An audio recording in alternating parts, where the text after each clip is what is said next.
So far we've been looking at straight news and news that we write in the inverted pyramid with a summary lead.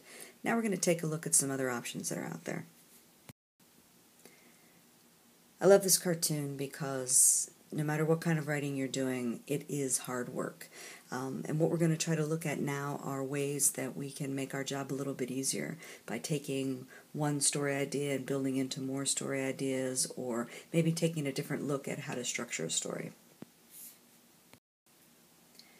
We all know this figure, right? It's the inverted pyramid, and we know that it's best used for this idea of breaking news and events and things that are happening in the immediacy. It lets us organize our story as quickly as possible and as efficiently as possible. And basically we're going to end the story when we run out of facts. But that doesn't work for all stories, so let's take some different ways that we can do things. Because no matter what we're doing, we're going to identify who, what, why, when, where, and how. We're going to paraphrase the facts, we're going to support them with quotes. All of this stays the same. But we're looking for a new way to look at news.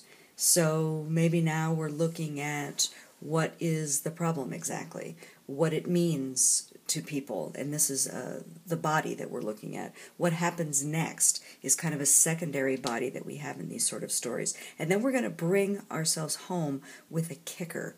Now, the kicker means that the conclusion is meant to be read as opposed to just something that we run out of material when we get there. We call this style the Martini Glass, and you see it a lot of the time in crime stories, disasters, because we're looking at a chronology, and the stem of the Martini Glass is the chronology. So basically we're going to start with our inverted pyramid, which is that summary, or we can also start with what's called a feature lead and a nut graph, but we're going to get to that a little bit later. Then we're going to shift into this narrative that's going to show us the chronology. It's going to tell us step by step what the story's about. And then this kicker at the end is very often a quote or something that has real symbolism to get us to the end of the story. So here's an example of a summary lead. An unlicensed former babysitter was sentenced to 30 months probation Thursday for the death of an 8-month-old baby under her care in 2009. So you can see we have the who, what, and when.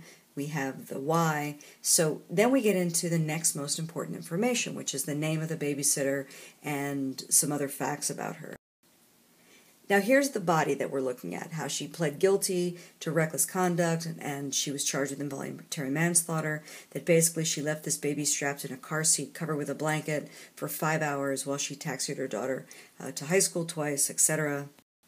Now here's a secondary body, because we have this initial body that tells us what happened, but this is what else happened. So the baby dies under her care, and the family reacts to it, and this ultimately is the argument that is made in court in order to convict her. And then we get this kicker quote at the end. Now, I deleted a lot out of this article. I've left you the original article so you can check it out on iTunes U. But basically, this is where we get to the end of the story. So the kicker is the last quote. It's unconscionable what she did, Monaco said. So it's supporting this fact about why he argued for the maximum sentence. You can see we get to the end, and when we get to that part of the story, we sort of sigh. We're like, we're done. And that's what the difference is between this and a straight inverted pyramid story. Now, other kind of stories that we can start to pursue are follow-up stories, which are ways of us that we can pursue news that's already happened, yet get a new angle on it. And you'll see this happening more and more frequently. So as we do web writing, we're getting follow-up stories continually as we keep updating stories. But we're going to look at these as whole entities of follow-up stories that contain some elements of an original story, but have new news that they're breaking. So this is events that keep on going, and it happens to a lot of news that these are ongoing topics that'll last for weeks. Most recently, we're seeing a lot of stuff with the Boston Marathon bombing. So, of course, the initial story that happened, and I provided you a link on iTunes U, is the explosion rocks the Boston Marathon finish.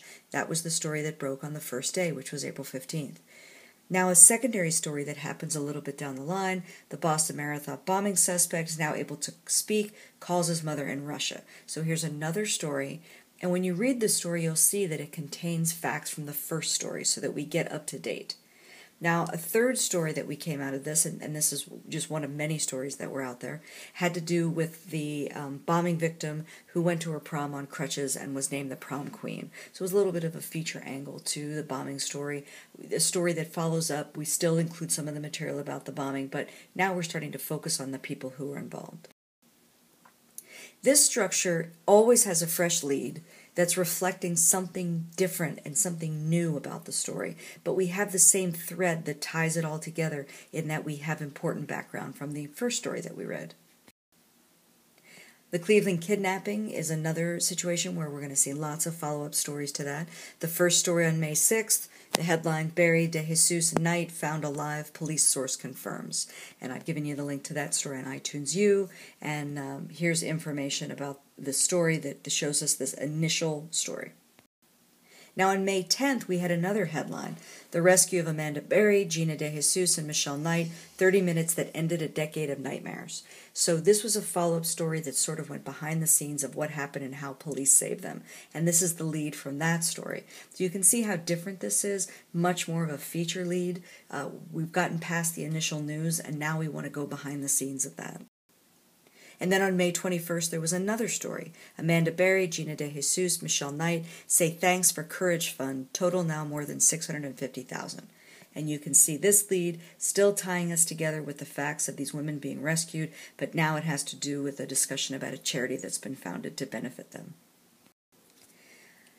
The stories that we look for that are follow-up stories are basically what happened next stories. So they can come the next day, the next 2 or 3 days, the next week, the next month.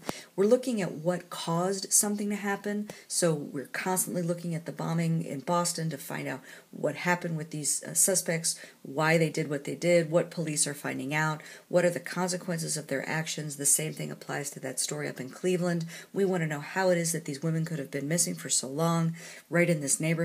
What can we learn from this experience is going to be a follow-up story. And fundamentally, why? Why did any of these things happen? Those are the questions that readers have, and those are the questions that follow-up stories work to answer.